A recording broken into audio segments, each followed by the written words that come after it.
to give you a short video on how to make a monotype on an encaustic hot box. And this is the box here. This is something that was homemade. You can make one yourself. There's some information online, or you can buy one from Paula Rowland. She's a very talented woman that does a lot of encaustic monotype work and sells them on her website. What this is it's an anodized aluminum plate right here, and it is placed on a box that's been cut out so that the inside has 4 electrical setups for 4 100-watt bulbs. And then there is a dimmer switch over on this side that allows the lights to be brighter or not so bright. What you want to do is you want to get the plate to a good temperature. So here we have it around 174. You're going to need a flash point, which will measure the temperature on your plate, or a top thermometer where you can at least sit that on top and then see what your temperature is and keep your eye on that. If it's too hot, your wax is going to bleed together and look a little muddy. So basically, you have choices of pigments. You can mix your own, which I sometimes do. You can use R&F paint, which is great. It's just a little bit bigger to go through. Or you can use the Encausticos hot sticks. These work really well because you can draw with this. And there are scrappy tools that you can use to manipulate the wax on the plate. And that's really all you need. To clean this, you're going to want just some rags, some cotton white old t-shirts. And basically that's it. So the plate right now is at a comfortable temperature. It is, what did we say? 174.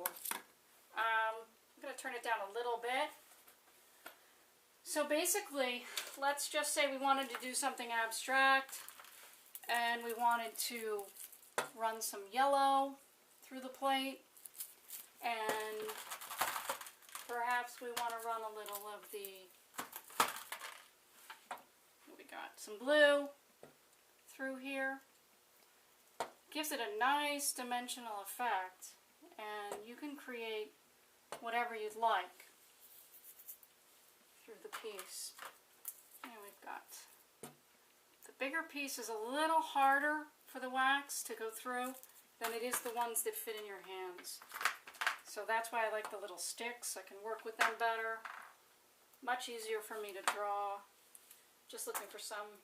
All the different waxes are, they're all different. Some are transparent, some are not. And here's a nice color. So let's just maybe go through here. That you can still see the other colors underneath through the back. Paper towel is fine on this also. So let's just, well, first off, let me show you. You can also create a texture with just paper towel by dabbing in and just blotting the wax, and it'll blend with the other colors. Kind of gives it a weird effect. Again, this is not for, any prize-winning drawing. It's just to give you a look on how you do this. Taking maybe a scrappy tool, you can go through it and kind of move the wax, which is nice. Gives it a really cool effect. Cross-hatching. You can still see the wax underneath, whatever. If you do a design and then you come across and you want to do something like this, you can. And you can do it over and over and over, which gives it a nice dimension. You have to be careful. This is going to fill in. You have a lot of wax that's a little heavier in here. Not much we can do at this point. You can turn the temperature down always. But just to give you a look, you want to take a piece of rice paper. Comes in rolls like this, or it also comes in sheets. And this is the cover of the rice paper. So you can cut yourself a piece of rice paper, and you want to make sure that whatever your hot plate is, either you clamp the paper on. Here you can't because I created the lip so that the plate would slide in. A lot of the hot plates, the plate lays on top and there's a tendency that it could slide. So I made mine this way. So what I'll do, my fingers are accustomed to heat, I'm going to hold my piece here and then I'm just going to lay it down, and you can see how it absorbs all the wax through the rice paper, and it creates a really nice monotype.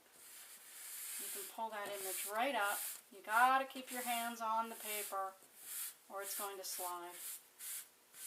Okay, so let's see how that looks. Pull it off gently, and there you go. Let me clean behind here so I can lay this down. And that's nice. So you've created the image that you saw on the plate. You now have a monotype, a printmaking technique, one of a kind, and you can reuse the paper. This image can stay here. I can create more, lay it down again, and add to the image, or we can just leave it as is. Some of the pieces I've created are pretty much abstract at this point. They're all a little bit different. There's a couple over here. Here's one that's kind of looks a little pondish with some of the shrubs through here. The shrubs was actually the wax that was removed with the scrapey tool. And then here's a nice cool looking one. This is something that I did with just a sponge, which is the encaustic sponge.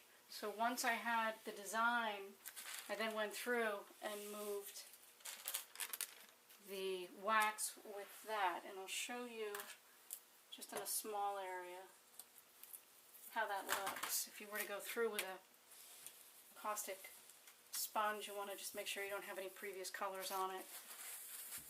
Get it off with some paraffin wax. Yeah, I got a lot of color. But if you were to go through and you swirl, there you go. You have a dimensional effect of the wax moving just by moving your sponge through. And you can edit your design by doing this throughout. So it adds a nice look. You can add more color, right through it. And then still continue to use that tool going up along that little section of colored wax.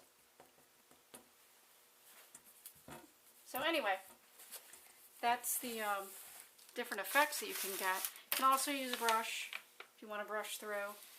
Right now my brush is a little hard, but if you want to give it a brushed effect here, there, and everywhere, you can. It has a nice movement to it. You still have the colors underneath. So those are the different techniques that you can use. There's so many. According to what you can find, you can definitely create. There's rubber stamps. There's things where you can put images in here. Again, you can go back through with the tools, just with lines.